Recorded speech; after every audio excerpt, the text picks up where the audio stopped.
Hello, everyone. This is Dr. LaKendra Red Smith, the Health Sector Director of Project Transition. Welcome back to our interview series where we interview high-performing athletes regarding their mental health and their transitions into life. Here we have with us today is the founder of Project Transition, Dr. Joaquin Wallace. Hello, sir. How are you? What's going on, Dr. Smith? I don't know if I'm a high-performing athlete.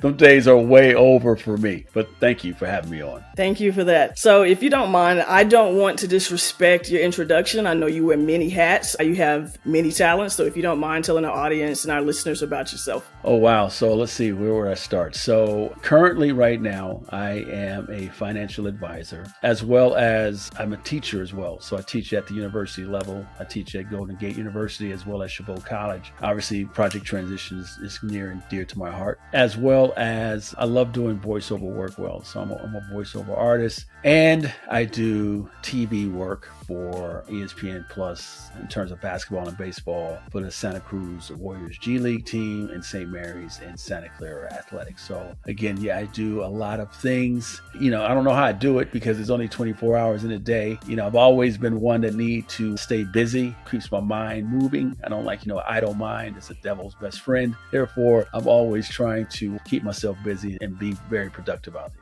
So you mind expanding on your baseball career, your recruiting process, and just how all of that came to be? Yeah, so I grew up as an avid Oakland A's fan, so it's definitely hurting my heart that my A's are leaving. I mean, I grew up, watching the A's in the 70s, going to games, so to speak, World Series champions. So it's definitely something that's definitely near and dear to my heart. I'm really not happy about that. I went on and played high school baseball. And then I had a chance to go to California State Fullerton, which was one of the prominent baseball programs in the country. In 1983, I wound up leaving there, going to a junior college up north called College of the Siskiyous. And once I did my 2 years there, I had a chance to go either to Nicholls State in Louisiana, Arizona State, and that was pretty much it. And then I was leaning really towards Nicholls State because I wanted the opportunity to play in the SEC, so to speak, at that time. But, coach reached out to me from San Francisco State and said, hey, why go there? You can go here. And if you're a good enough athlete, then things can happen. You can get an opportunity to play at the next level. I didn't want to leave my mom. Again, I said, you know what? I'll just stay here. It's local and then go to San Francisco State. And that was the route that I chose in terms of my collegiate baseball career.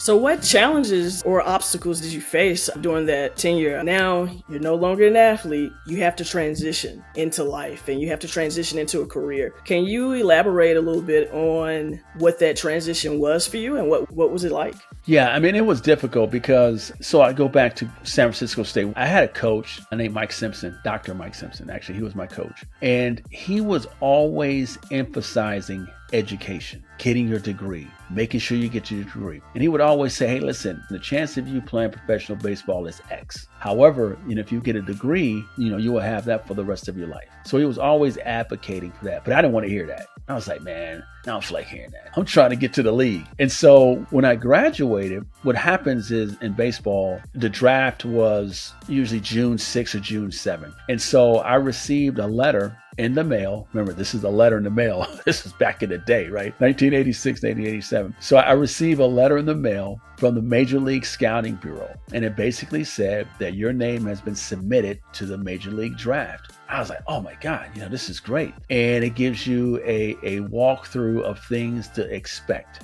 So you get a letter from the Major League Scouting Bureau. And then within that letter, then there's another letter from the NC2A, basically saying once you become an amateur athlete, you can't do this, that, and the other. So it's like a protocol situation. And so I felt that I was going to get drafted. Now, round one is on the first day. So I knew that wasn't going to happen. I was like, well, I'm not going to be a first round pick coming from a D2 program. That's not going to happen, right? And this is before cell phones. This is before beepers. Well, I think we had beepers in 86, 87, but I didn't have one. Just before all that, that's when you had a traditional landline. The first day happened. I knew I wasn't going to get anything. No problem. I was like, okay, no big thing. The second day, I was like, okay, this is going to be the day. And that day went through, no phone call. I remember Dr. Smith, I was literally picking up the phone. Okay, is the phone working? Is the phone on the hook?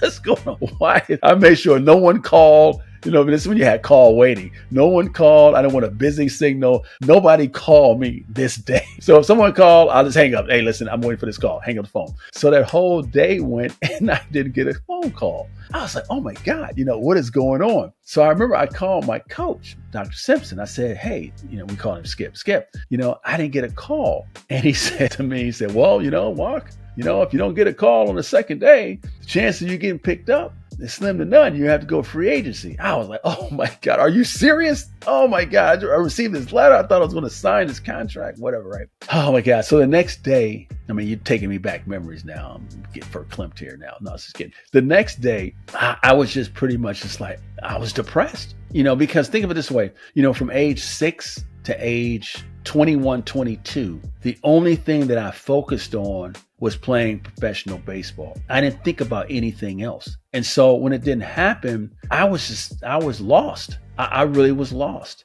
And I went to a couple of free agent camps and I was like, you know what? I just didn't have the drive. I just didn't have the ambition. And I just said, you know what? I'm done. And I went back to school. I didn't drop out of school. I went back the next semester and working on my economics degree. Now, during that time, like I said, I'm a person that needs to be busy. And so I was really always fascinated with the piano, just fascinated. And I just was like, how do people actually know what notes to hit on the piano? And so I taught myself how to play the piano at that point. And that was my way of kind of taking my energy into something else. And then, from there, things kind of progressed on from there. But, obviously, I wish I'd have had, some guidance. But, the interesting thing, Dr. Smith, is I did have the mentor, which was my coach, who was telling me what to do. And I just didn't want to hear it. I was like, man, you don't know what you're talking about. I'm trying to get to the league. And he was always telling me that. And we can go on about that because that decision going to San Francisco State pretty much catapulted me into who I am today. Looking back at it, that was the decision that I was supposed to make. And he was very instrumental in that process, being that mentor, telling me the truth I didn't want to hear, obviously, but telling me the truth. And it led me on this path that I'm on today. And so at some point during your career, you became the first African-American to work in the front office of the San Francisco Giants baseball organization. Do you mind expounding on that for our listeners? Yeah, so Al Campanis did an interview on Nightline with Ted Koppel. And I remember watching it. It's like, okay, it was late. Ted Koppel, you listen to it. Al Campanis comes on, basically suggests that African Americans aren't equipped mentally to work in the front office, play quarterback, pitch, and these things of the nature, right? And so I go back to my mentor, Mike Simpson, right? A few weeks later, I get a phone call. Dr. Simpson says, hey, listen, you got an interview at Candlestick Park. And I was like, man, I'm not going out there. I'm still upset that I didn't, sign my pro contract. He said, you need to be there. All right. So I go out to this interview, Red, and I am not kidding. I literally had on some sweatpants, right? And so I'm sitting in this interview with Ralph Nelson, Al Rosen. Al Rosen was the GM of the Giants. Ralph Nelson was the assistant GM. Carlos Alfonso was the director of scouting. And this guy, Dave Nahabedian, who was assistant director of scouting. So we're sitting in this interview and he asked me, son, do you know why you're here? And I said, yeah, the interview for concessions. I said, I don't want to do concessions. I just came out here. My coach told me to come out here. He's like, nah, son, that's not what it is. We have an opportunity that we're going to start an internship in the front office of the San Francisco Giants. Would you be interested in that? I was like, yeah, man, yeah, but I want to play. I'm not really into that. So we go back and forth with this interview.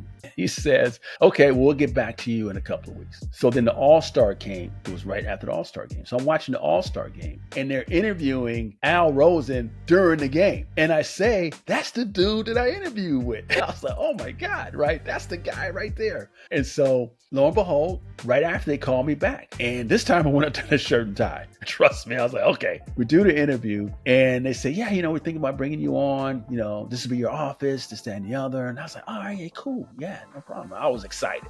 A couple weeks later, they say, you got the job. Okay, great. So I go out there. My role was to work directly with Roger Craig, was the manager of the Giants, all of the staff. And I actually was the conduit between all of the minor league programs, teams, and the Giants. So I would report to Roger Craig every morning when he was there. I would go down to his office, sit down, we'd talk over scouting reports. Out of those careers that you worked in, what was one challenge that you faced and how did you overcome that challenge? I think that obviously, being a person of color, African-American man, you're always going to have challenges, regardless of what you do. And so how do you navigate that? And to me, it was all about education. Once I was able to get my education, I felt that no one was above me, if that makes sense. I could stand in a room with anybody. It didn't matter. I felt that with my education, there was no situation where someone was smarter in the room than I was.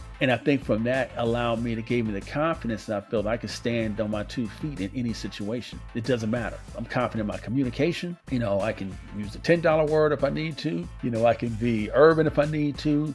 I can be in and out, whatever the case may be. But I felt and still believe that having the education really allowed me to feel that I am one of one and I don't have to bow down to anybody. And I feel when I walk into the room, I lift the room because of who I am. And so I don't shrink in those environments. And which is important because you're going to always face obstacles, but I don't shrink in any of those environments. So, Dr. Wallace, with that being said, thank you for your time. But before we wrap this up and we leave, do you have any nuggets that you'd like to leave with us? One thing is that, continue to strive and become educated. I'm always going to go back to that.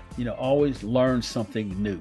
Keep your mind active. Continue to learn. Continue to challenge yourself and be comfortable with being uncomfortable. I think that's where you do most of your growing. That's where you do all of your growing, right? When you're in a very uncomfortable environment. So, definitely continue to do that. Don't settle. Always be the best and try to win the day. Do you have any upcoming projects or anything like that you'd like to mention? We have our podcast, which is the New Wealth Wave podcast. We're really excited about that. We just launched it start of the year and it's gaining momentum. We've got some great guests that comes on the podcast itself. It really focuses on the 7-stage generational wealth model, and we make sure that we are speaking in regards to their expertise in a particular piece of the model itself. So it's just not me communicating, it's kind of an interview format, and we pose questions to them, those individuals that come on, and I'm very excited on how it's turning out, starting to gain some momentum.